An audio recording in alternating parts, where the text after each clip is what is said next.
Hello friends, welcome to BH knowledge. And ఎవరైతే NIT Warangal non teaching జాబ్స్కి apply చేశారో మీకు స్టేజ్ 1 సంబంధించినటువంటి ఎగ్జామ్ డేట్స్ అనేవి వచ్చాయన్నమాట. వీటికి సంబంధించి పూర్తి వివరాలు ఈ వీడియోలో క్లియర్గా ఎక్స్ప్లెయిన్ చేస్తాను. వీడియో ఎండింగ్ వరకు చూడండి. అండ్ యువత ఫస్ట్ నా ఛానల్ చూస్తున్నారో తప్పకుండా సబ్స్క్రైబ్ చేయండి. అండ్ ఫస్ట్ వచ్చేసినైతే మనకి ఇదనమాట మనకి exam dates. And senior technician వచ్చేసినైతే మనకి అంటే సీనియర్ టెక్నీషియన్ సంబంధించినటువంటి అన్ని జాబ్స్ కూడా మనకి 26 ఏప్రిల్ నాడు ఎగ్జామ్ అనేది ఉంటుంది. ఓకేనా. మార్నింగ్ 8 AM రిపోర్టింగ్ టైం అనమాట. 26 మార్నింగ్ 8 AM నాడు మనకి సీనియర్ టెక్నీషియన్ సంబంధించినటువంటి జాబ్స్‌కి ఎగ్జామ్ అనేది ఉంటుంది. మీరు ఒక జాబ్‌కి అప్లై చేసినా సరే, 2 జాబ్‌లకు అప్లై చేసినా సరే, అంటే సీనియర్ టెక్నీషియన్ సంబంధించినటువంటి చాలా రకాల కేటగిరీ పోస్టులనేవి ఉన్నాయి గదా! మీరు 2 కేటగిరీలు అప్లై చేసినా సరే సింగిల్ ఎగ్జామ్ అనేది రాయాలనమాట. ఓకేనా. కొంతమంది కంప్యూటర్ అప్లై చేశారు అండ్ ఎలక్ట్రానిక్స్ అప్లై చేశారు. ఆ రెండిటికి గూడా మీరు సింగిల్ ఎగ్జామే రాయాల్సి ఉంటుంది. స్టేజ్ 1 అనేది అందరికీ సేమ్ ఉంటుందనమాట. ఓకేనా.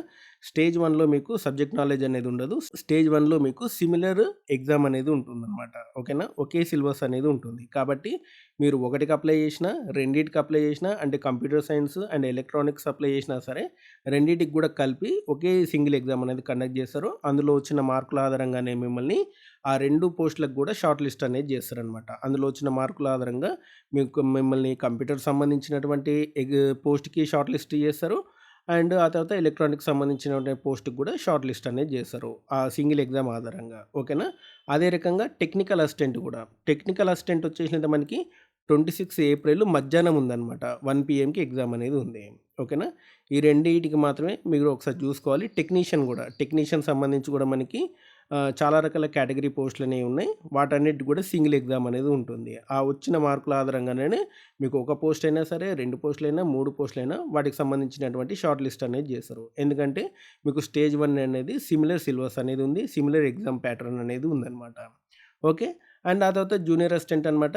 జూనియర్ అసిస్టెంట్ 27 ఏప్రిల్ నాడు మార్నింగ్ 8కి మీకు ఎగ్జామ్ అనేది ఉంటుంది. ఆ తర్వాత సీనియర్ అసిస్టెంట్ అనమాట. 27 ఏప్రిల్ 1 PM మధ్యాహ్నం 1 PMకి ఎగ్జామ్ అనేది ఉంటుంది. సూపరింటెండెంట్ వచ్చేసినైతే 28 ఏప్రిల్ ఉదయం 8 AMకి ఎగ్జామ్ అనేది ఉంటుంది. ఓకేనా. అండ్ టెక్నీషియన్ సంబంధించి 28 ఏప్రిల్ 1 PM మధ్యాహ్నానికి ఎగ్జామ్ అనేది ఉంటుందన్నమాట.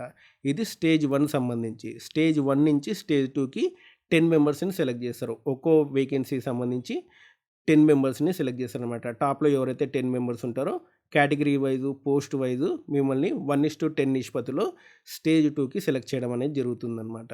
ఓకేనా. అండ్ మీరు ఏదైతే ఎగ్జామ్ సెంటర్ పెట్టారో అదే ఎగ్జామ్ సెంటర్ అనేది ఉంటుంది. దాదాపు తెలుగు రాష్ట్రాల వాళ్ళకి హైదరాబాద్ అనేది ఎగ్జామినేషన్ సెంటర్ అనేది ఉంటుంది. కంపల్సరీ అందరూ ఎగ్జామ్ రాయండి.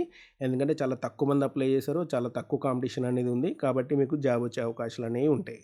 ఓకే. సో ఇదనమాట మనకి ఎగ్జామ్ సంబంధించినటువంటి డేట్స్. 7 డేస్ ముందు మీకు హాల్ టికెట్ అనేది రావడం జరుగుతుంది. అఫీషియల్ వెబ్‌సైట్ అనేది చూసుకోండి. ఓకేనా. ఇంకేమైనా డౌట్స్ ఉంటే కామెంట్ సెక్షన్‌లో అడగండి. అండ్ ఇలాంటి అప్డేట్స్ కోసం మన ఛానల్ తప్పకుండా సబ్స్క్రైబ్ చేయండి. వీడియో లైక్ చేయండి, షేర్ చేయండి. Thanks for watching.